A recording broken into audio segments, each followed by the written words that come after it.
Vakomana naJennifer Musure vachizovhura hombe manje.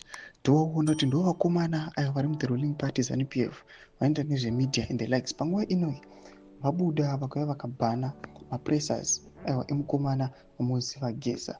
Vauya panapa vakati aiwa isusu according to the constitution touya tichizvimisa just because tine mutemo uri muconstitution unomisa mashoko iwawo kuti aiwa ngaasauya achiinsaita mashoko ari against mutungamiri wenyika panguva inoyi. Sanapinda mashoko ataona kuti panapa vakomana ava vanyatsonoti Geza is a direct threat kwavari.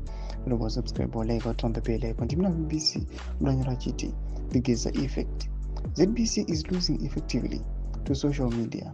The system captured media space, forgetting that the world is moving. Now they want to ban media coverage for Geza. It will not work. He will not work. Ndo mashoko anobuda nyoko panapa nevakomana vana BBC Zimbabwe vakataurwa naJennifer Musure. In this video, aiwa munyasomunzwa Musure achitaura mashoko achiti vana Geza ava according to the constitution zvavari kuita vari kuviolate the constitution. Zvanenge vachiita mapressers avo vachiita macover up nevakomana HSTV. Panguva ino ava takuzvimisa, tofanira kutozvimisa nekuda kwokuti aiwa tochiviolate mutemo wedu. Mashoko avari kuya vachitaura panguva ino yatinoona kuti mutungamiri wenyika yeZimbabwe astole by his 2030 agenda neconstitutional amendment. Akauya akataura mashoko akati aya vakomana ndinoona kuti pakati pedu kunenge kune vanhu vanozviti ndeve the ruling party ZANU-PF asi vasiri vari kuenda against iye. Pauya akataura mashoko akati aiwa inini ndoda kustepa down, handisi kuda kumbokonzeresa violence kana kuita sei.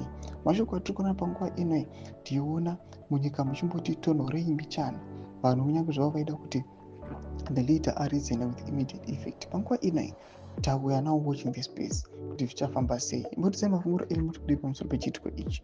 Ina comment section yedu, subscribe or like, turn the bell icon.